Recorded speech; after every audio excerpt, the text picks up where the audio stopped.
Hi guys, welcome to the series in which we are learning new. तो मैं हूं Siddharth and आज हम देखेंगे कुछ टाइम नोड्स के बारे में। बेसिकली ये जो क्लास रहेगी इसमें पूरे जितने भी लगभग हमारे मोस्ट यूज्ड टाइम नोड्स होते हैं उन पे बात करेंगे। इसमें मेजरली इंडस्ट्री स्टैंडर्ड्स के जितने भी नोड्स आप डे टू डे किसी भी कंपोजिटर के वर्कफ्लो में जो नोड्स काम आते हैं वो यही सारे 11 लगभग नोड्स हैं, 10-11 नोड्स हैं। तो आज हम इसमें पढ़ने वाले हैं frame blend, frame range, frame hold, time clip, append clip, time offset, time echo, time warp, retime and overflow and chronos. These are the nodes जो भी जिस पे हम वर्क करने वाले हैं या फिर इन्हें भी हम समझने वाले हैं। तो let's start the video, start करते हैं। तो सबसे पहले देखते हैं बिल्कुल बेसिक, है ना। तो पहले मैं बात करता हूँ यहाँ से फ्रेम रेंज की। तो ऑल्ट सी एंड उठा के यहाँ ले आते हैं इसको। राइट नाउ फ्रेम रेंज का क्या काम होता है? फ्रेम रेंज का आप याद रखना काम ये होता है कि आप किसी भी वीडियो, किसी भी क्लिप की ड्यूरेशन एडजस्ट करने के लिए हम यहाँ पर फ्रेम रेंज का यूज करते हैं। बेसिकली एक उसकी स्पेसिफिक टाइमिंग डिफाइन करने के लिए। लेट सपोज अभी मैं इस पर डबल क्लिक करता हूँ, इसके अंदर इसकी फ्रेम रेंज है 1 से लेके 147 फ्रेम्स है इसके अंदर अभी राइट नाउ। तो अगर मैं राइट नाउ इसे प्ले करता हूँ, नोटिस करना है इसमें 1 से लेके 147 फ्रेम तक तो चलेगा ये, बट उसके बाद नहीं चलेगा। मैं दिखाता हूँ। जैसे आप यहाँ पे फ्रेम्स देखना अभी लाइक दिस। अब 1 से लेके 147 फ्रेम जैसे ही उसने क्रॉस करे, यानी कि यहाँ पर कुछ इस पॉइंट पर, इसके बाद यहाँ पे क्या है, होल्ड हो गया। इस चीज़ का भी एक सिंपल सा मतलब होता है। जैसे अगर मैं यहाँ पे डबल क्लिक करूँ, डबल क्लिक करने के बाद यहाँ पे हमारे पास ऑप्शन होता है कि आपकी फुटेज जो है आपने होल्ड रखनी है या फिर आपने उसको ब्लैक कर देना है, ब्लैकआउट कर देना है। इस चीज़ का भी बेसिकली हमारे पास ऑप्शन होता है कि अगर वो अपनी ड्यूरेशन रीच कर जाए उसके बाद उसमें करना क्या है। तो यहाँ पर नोटिस करना फ्रेम रेंज के साइड में लिखा है होल्ड। अगर आप चाहते हो वो लूप पे चले तो लूप कर सकते हो, वापस बाउंस हो जाए तो बाउंस कर सकते हो। बेसिकली लूप का मतलब ये होता है अगर मैं लूप पे टिक लगा देता हूँ तो दोबारा चलना शुरू हो जाएगा। अगर मैं यहाँ पे बाउंस कर दूँ तो नोटिस करना वो उल्टी जाएगी वहाँ से। यानी यहाँ तक अगर मैं दिखाऊँ तो ये नॉर्मल रही स्टार्ट एंड देन यहीं से वो लूप हो गया। लूप के अगला है यहाँ पर ब्लैक। ये जस्ट वो 147 फ्रेम क्रॉस करेगा एंड वो खत्म हो जाएगा। तो ये कुछ ऑप्शन है। तो बात करते हैं अगेन हम फ्रेम रेंज की। फिलहाल यहाँ पे तो कर दो होल्ड अगेन। होल्ड करने के बाद आपने यहाँ पे लगाना है frame range. Basically frame range का मतलब क्या है, डिफाइन मैं यहाँ से भी कर सकता हूँ, कोई दिक्कत नहीं है। बट एक नोड लगाने का मतलब क्या है, आपको क्लैरिटी मिल जाएगी कि आपने इसकी इतनी फ्रेम रेंज डिफाइन कर दी है। उसके बाद इस नोड को आप किसी में भी लगा दोगे तो उसके अंदर आपकी जो फ्रेम रेंज आपने डिफाइन करी होगी वो उतना ही चलेगा। लेट्स से डबल क्लिक करते हैं, यहाँ पे 481 फ्रेम्स है, मुझे नहीं चाहिए यहाँ पे इसके अंदर। तो मैं इसमें डाल देता हूँ, मुझे जस्ट 50 फ्रेम चाहिए, दैट्स इट। अब होगा क्या, नोटिस करना, इस फ्रेम रेंज के हिसाब से इसमें सिर्फ 50 फ्रेम इसके वो रीड करेगा। ऊपर से जितने मर्जी फ्रेम आए यहाँ पर, बट वो रीड कितने करेगा, जस्ट 50 फ्रेम्स। तो आप यहाँ पर आना, ये जो ऑप्शन दे रखा है यहाँ पे ग्लोबल, इसका हमने स्टार्टिंग में बात करी थी कि बाद में हम डिफाइन करेंगे, तो आज वो हमारी क्लास है इसमें। तो ग्लोबल का मतलब होता है कि इसमें जितने फ्रेम दिख रहे हैं वो पूरे प्ले करें, लाइक इस तरीके से। बट मुझे ग्लोबल तो यूज़ करना ही ना, अननेसेसरली यहाँ पर मेरे पास ग्राफिक इसमें यूज होगा पावर, तो मैं यहाँ पे क्या करता हूँ, इनपुट पे टिक लगा देता हूँ। इनपुट का मतलब होता है कि आप जो ऊपर से आ रहा है इनपुट, यानी कि फ्रेम रेंज का जो इनपुट है वो उतना ही फ्रेम प्ले करेगा। ये मतलब है इस चीज़ का।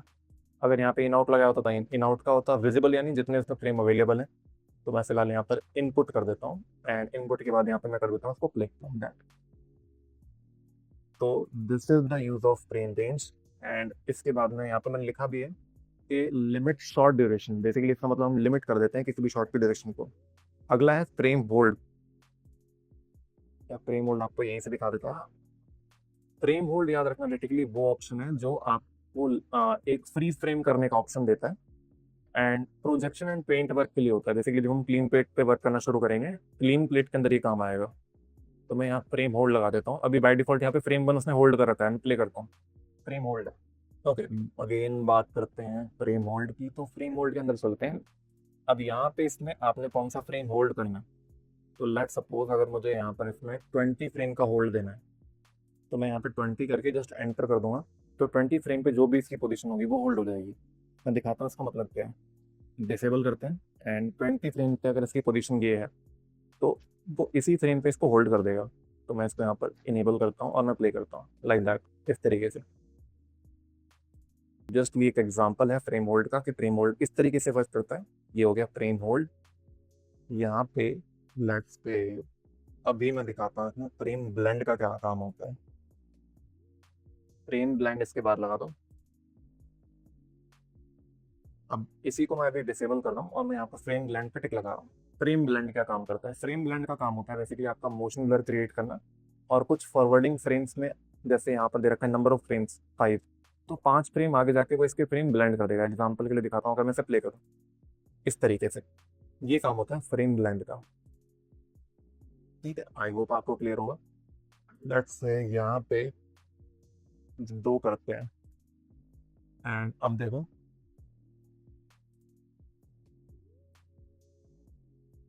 तो मैं वापस से इसको 5 कर देता हूँ and this is the functioning of frame blend. I hope आपको ये तीनों नोड्स क्लियर हो गए होंगे। अब नेक्स्ट बात करते हैं टाइम क्लिप की।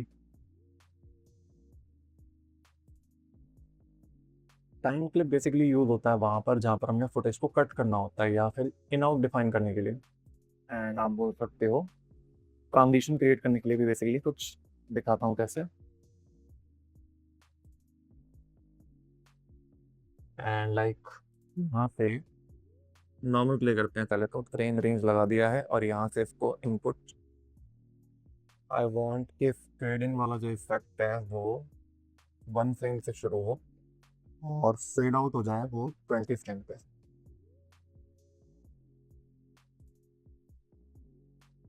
ओके, एंड यहाँ पे ब्लैक रखना हो मुझे, ठीक है, लाइक दिस, ये।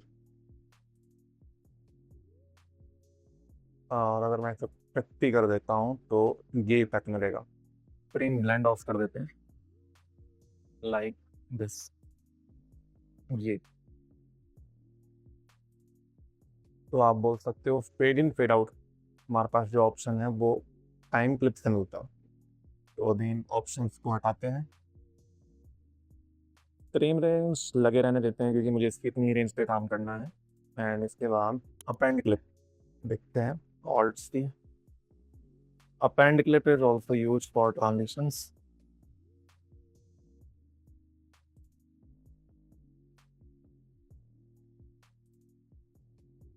तो आई वांट 5 फ्रेम पे फेड इन हो एंड 35 फ्रेम पे फेड आउट, या फिर आप बता सकते हो 5 से शुरू होकर 3 पे खत्म हो।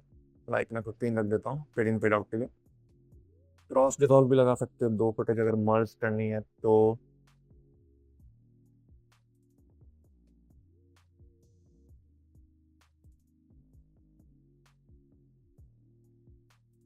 बेसिकली इस तरीके से। एंड इसके बाद है टाइम ऑफसेट। टाइम ऑफसेट का सिंपल काम ये होता है कि टाइम शिफ्ट कर देता है। तो मैं डबल क्लिक करता हूँ और यहाँ से मैं चाहता हूँ अभी इसका इन जो है वो 1 फ्रेम से स्टार्ट हो रहा है, बट मैं चाहता हूँ इसका जो इन है वो 10 फ्रेम से स्टार्ट हो, तो मैं यहाँ पे 10 लगा सकता हूँ।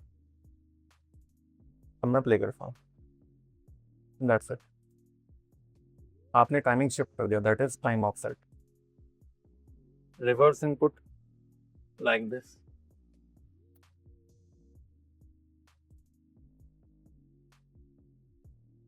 ओके, रिवर्स इनपुट में ये हो जाएगा, मैं ऑफ कर देता हूँ एंड यहाँ से लेट्स से 5 रखना हो आपने तो ये 6 फ्रेम चलेगा अपना in point. This is time offset. होंगे बेसिकली वहाँ पर पूरे 50 फ्रेम ही, बट वो टाइम ऑफसेट हो जाएगा। ये प्रोडक्शन में काम आता है जब हम पोस्ट में काम करते हैं। एंड आफ्टर दैट ऑफसेट हो गया, time offset, time echo. It is basically a simple effect which create echo, echo create करने के लिए। तो मैंने जस्ट लगाया है एंड प्ले करते हैं। अभी कुछ नहीं है, नॉर्मल है। तो अगर मैं यहाँ पर इसमें 2 कर देता हूँ, जो फिर 5 कर दो एंड पेड आउट एक ही रखते हैं अभी। तो मैं प्ले करता हूँ इस तरीके से। अब यहाँ पर ऑपरेशंस है, मैक्स रखना है, प्लस रखना है, एवरेज रखना है। तो यहाँ पे लेट से मैं 3 फ्रेम कर देता हूँ, तो ये इस तरीके से मिल जाएगा। आप कह सकते हो लगभग थोड़ा बहुत फ्रेम ब्लेंड जैसा है, बट यहाँ पे थोड़े सा और अलग ऑप्शन मिल जाते हैं। फ्रेम्स टू फेड आउट, जैसे यहाँ पर 1 मिनट पे फेड आउट कर रहा है तो मैं चाहता हूँ का बेसिकली डिले ऑप्शन है, इस चीज़ का मतलब डिले होता है। तो मैं यहाँ पे 2 पे लगा देता हूँ और मैं प्ले करता हूँ इस तरीके से। जैसे नॉर्मल आफ्टर इफेक्ट में जो डिले वाला ऑप्शन होता है वो इस तरीके से यहाँ पे दे रखा है, फ्रेम टू फेड आउट, ये मतलब है इस चीज़ का। एंड इसके बाद यहाँ पर है टाइम बार। टाइम बार पे एक बहुत अच्छा ऑप्शन है, बेसिकली ये रीटाइम का होता है, रीटाइम का एडवांस फीचर होता है इस वाले नोड का। तो मैं पहले रीटाइम दिखा देता हूँ आपको। उसमें रीटाइम का सिंपली मीनिंग ये होता है कि आप यहाँ पर स्लो फास्ट कर सकते हैं प्ले। लाइक मैं ये क्लिप को प्ले करता हूँ, थोड़े से मुझे इसमें भी फ्रेम ज़्यादा चाहिए तो मैं यहाँ पर इसको 100 कर देता हूँ। और यहाँ से इनपुट, तो यहाँ से मैंने 100 फ्रेम कर दिया है और मैं इसे प्ले करता हूँ इस तरीके से। अब टॉपिक मेरा ये है कि मैं यहाँ पर इसमें स्लो फास्ट करना चाहता हूँ, कहीं पर स्लो कहीं पर फास्ट। तो लेट्स से स्पीड पर राइट क्लिक करके सेट की, फर्स्ट फ्रेम पे ही नॉर्मल रहेगा और यहाँ से लेके 50 फ्रेम तक इसकी स्पीड फास्ट हो जाएगी। और इसे मैं अगर दिखाऊँ आपको, ये इस तरीके से काम करेगा, ये चीज़। और एक और काम कर लो, यहाँ से इसको ना एक मिनट ग्लोबल कर दो। अब 50 फ्रेम के बाद 100 फ्रेम तक आप इसकी स्पीड कर दो स्लो, एंड अगेन यहाँ पे इसको कर दो इनपुट। अभी मैं रिपीट आता हूँ, प्ले लाइक दिस।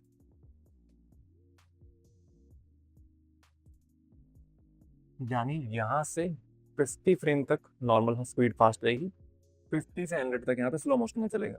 तो मैं प्ले करता हूँ ये एंड ये। तो this is the use of retime. A means animation. अगर मैं इसको डिसेबल कर दूँ तो ये कुछ इस तरीके से होगा। अगर मैं इसको इनेबल करता हूँ तो हमारे पास ये चीज़ लाइक दिस। यहाँ पर रीटाइम के एडजस्टमेंट के लिए ये ऑप्शन है, तो मैं रीटाइम हटाता हूँ यहाँ से। रीटाइम की अगला देखते हैं time bar. Advance option of retime आप बोल सकते हो, इसमें कर्व आ जाता है। तो यहाँ से पहले तो मैं इसमें फ्रेम रेंज ले लेता हूँ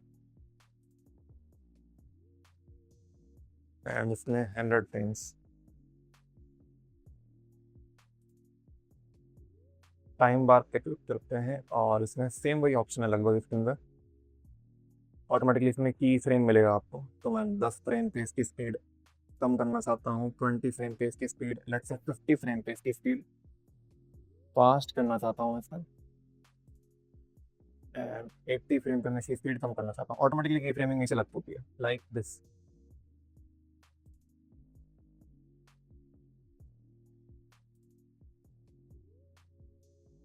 ये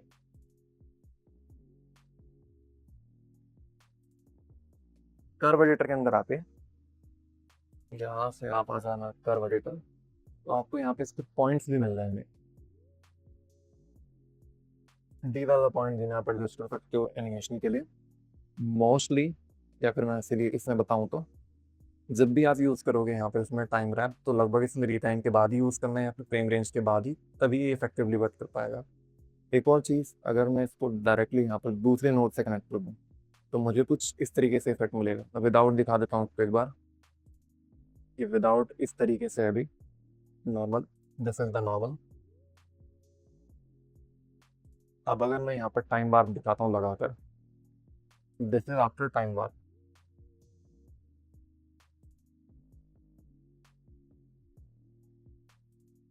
बेसिकली आप कर्व से एडजस्ट कर सकते हैं उसकी स्पीड, टाइम रीमैपिंग इस तरीके से। तो ये यहाँ पर इस तरीके से वर्क करेगा। एंड इसके बाद टाइम बार के बाद है अगला यहाँ पर OFlow. OFlow and Kronos both are used for slow motion. ये थोड़ा सा आप बोल सकते हो कम एडवांस है and it is highly advance. Industry standard यहाँ पे यूज़ करते हैं क्रोनोस। अगर स्लो मोशन करना हो तो आप ओफ्लो को डायरेक्टली उठा के प्लेस कर सकते हो, क्लिप ऑटोमेटिकली स्लो मोशन हो जाएगी इस तरीके से।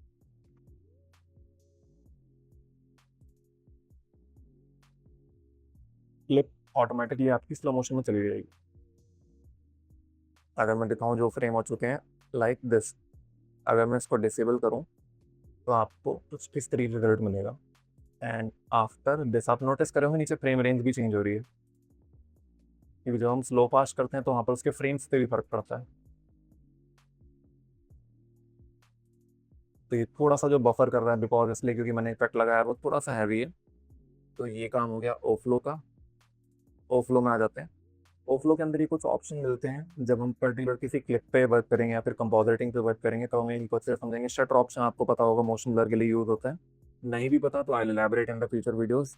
एंड यहाँ पे इसमें हम वेक्टर डिटेल्स पे काम कर सकते हैं, बहुत डेप्थ में अच्छे पे काम कर सकते हैं। मेथड इसमें मोशन लग रहा है, आप ब्लेंड और फ्रेम भी कर सकते हैं एंड फ्रेम बेस भी इसकी डिफाइन कर सकते हैं। तो मैं फिलहाल इसको हटाता हूँ यहाँ पे। एंड लास्ट देखते हैं यहाँ पे Kronos. Kronos is the option जिसको हम स्लो मोशन के लिए यूज़ करते हैं। काफ़ी हाईली एडवांस है कि यहाँ पर इसके अंदर जो स्लो मोशन बनता है उसमें मैट का भी यूज़ कर सकते हैं एंड यहाँ पर इसके अंदर फोरग्राउंड एंड बैकग्राउंड का सोर्स भी यूज़ कर सकते हैं। जस्ट लगाना है फिलहाल तो अभी के लिए एंड प्ले करना है, दैट्स इट। अब इस ऑप्शन के अंदर ऑप्शन ये देख लो कुछ किस तरीके से हमारे पास सारे ऑप्शन मिलते हैं ये। एंड ये क्लिप तो स्लो मोशन कर देता है। एक बार इसको बफर कर लेते हैं देन देखते हैं।